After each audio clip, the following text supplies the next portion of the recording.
You're listening to Unbelievable on Premier Christian Radio. Welcome back to the programme. Really interesting discussion topic today. Did Jesus exist? Well, you may say, surely that is perfectly obvious that he existed.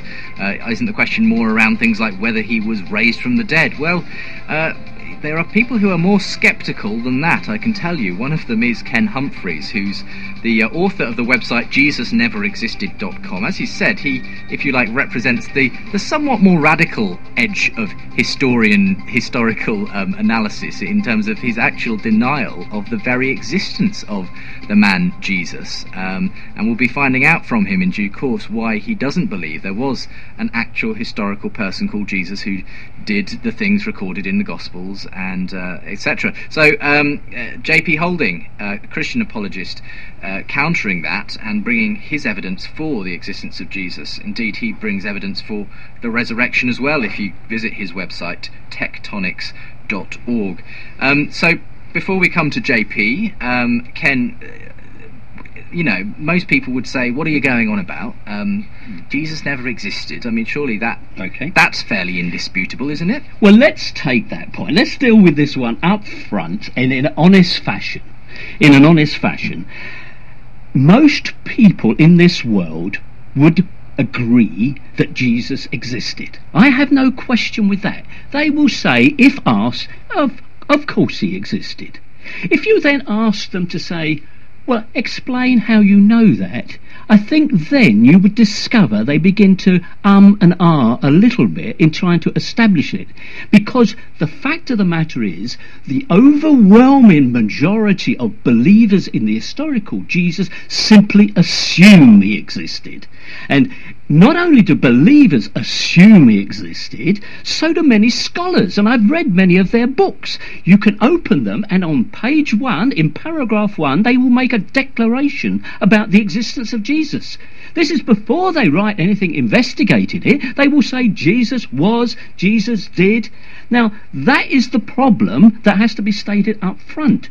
We cannot say Jesus existed simply because a lot of ill-informed people who have been socialised into a belief system simply go along with that notion and assume Jesus existed. I'm saying, if there was such a character, let's look at what evidence we can find to substantiate that.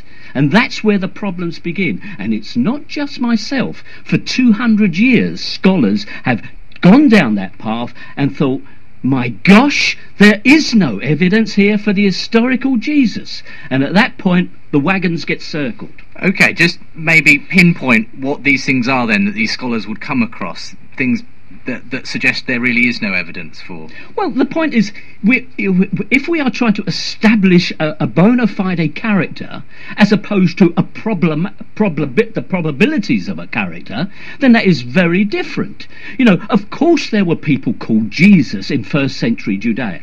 In Galilee. There's no question about that. You only have to take the fact that if the population of the country was about 500,000 and Jesus probably was the name held by about 4% of them, then you've probably got 10,000 people called Jesus. Of course there were people called Jesus. I could sit here today and say there are people called Bob who live in Chicago. Not that I actually know any one of them that name. So this is simply the probabilistic likelihood of there being such a character. But if we are to believe the biblical story, we've got to go beyond that and find a particular Jesus that fits the bill. I mean, and we'll let JP in on just a second, but just for those who are still scratching their head maybe and saying, but okay, well, what's wrong then with the gospel accounts? Why do you say that? Are you saying that they were made up? Are you saying that they were somehow sort of fables and came a long time later, that they were a composite of stories going around, none of which really had a basis in fact? All of that, Justin, but I'll say it much more simply. Late and fake. That is what's wrong with the Gospels. They are late and fake.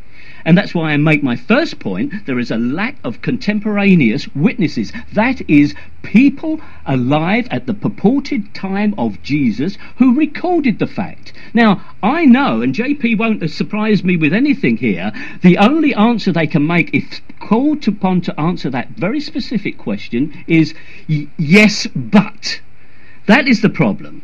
Okay. I'm sure there isn't anyone lurking there. It's a kind of, you've spelled it out in fairly general terms there. I'm sure we'll get into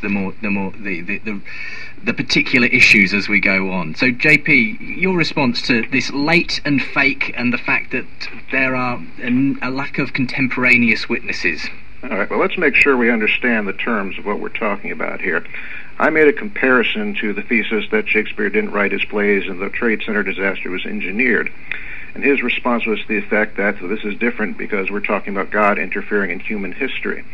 Well, God does not need to interfere in human history for there to be a historical founder of the Christian religion named Jesus who was crucified under Pilate. We're talking about two entirely separate issues here if we're going to get into did Jesus exist as a person versus did he do the things ascribed to him in the Gospels. I'm sticking here just for the purposes of debate with the issue, did this person simply exist, regardless of whether he did the miracles ascribed to him in the Gospels. Now, in terms of this issue of declarative statements being made by authorities, I've found in my research that they make these declarative statements because they've already done the background research, and they don't see a need to reiterate it each time they write a new book. And it has been stressed, again, as he noted, that many scholars agree with this view that Jesus existed. And he has alluded briefly to confessional interest. Now, I listened to the debate with Tony Costa, and he said, well, we would need to discuss why individual scholars who are not Christians continue to believe. In that case, one of my questions will be at some point, why does Bart Ehrman still believe in a historical Jesus if he is an agnostic? Now, finally, in terms of the main issue of contemporary witnesses, he says there's always a yes, but. Well, that doesn't matter if the but is a valid question. And in this case, I have a very valid point to make, which is that this idea that we have to have a contemporary witness is simply an invented rule. I'm not even going to bother with the Gospels here as evidence. I'm going to stick solely with the testimony of Cornelius Tacitus, which I feel by itself, even if the Gospels disappeared, even if Josephus disappeared, would be more than sufficient to establish a historical Jesus existed. Now, Tacitus reports many events that were not contemporary to him, and yet I have yet to see anyone simply say, well, simply because he is not a contemporary, that means that we can't take what he says as true.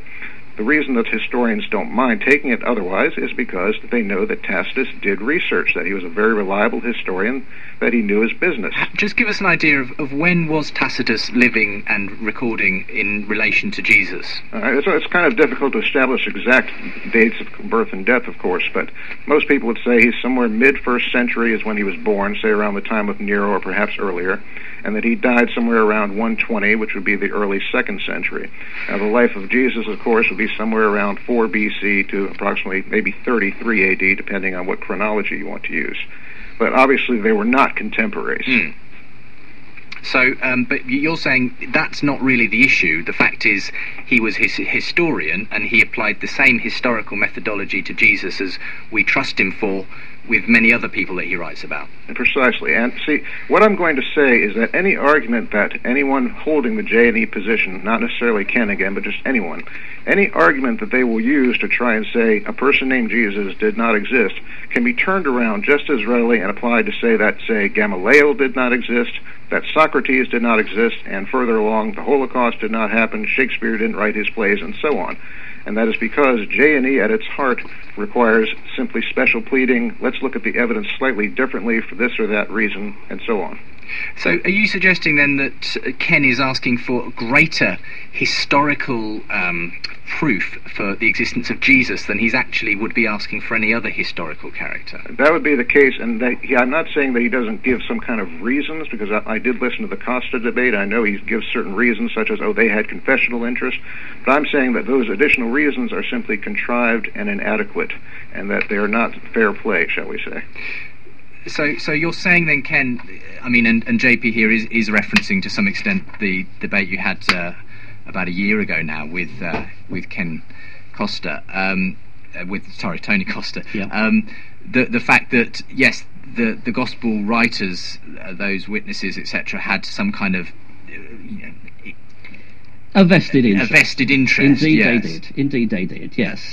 But that isn't particularly relevant according to. Well, no, but let's at least at this point in the debate acknowledge what I said would happen, that, I made the point there was a lack of contemporaneous witnesses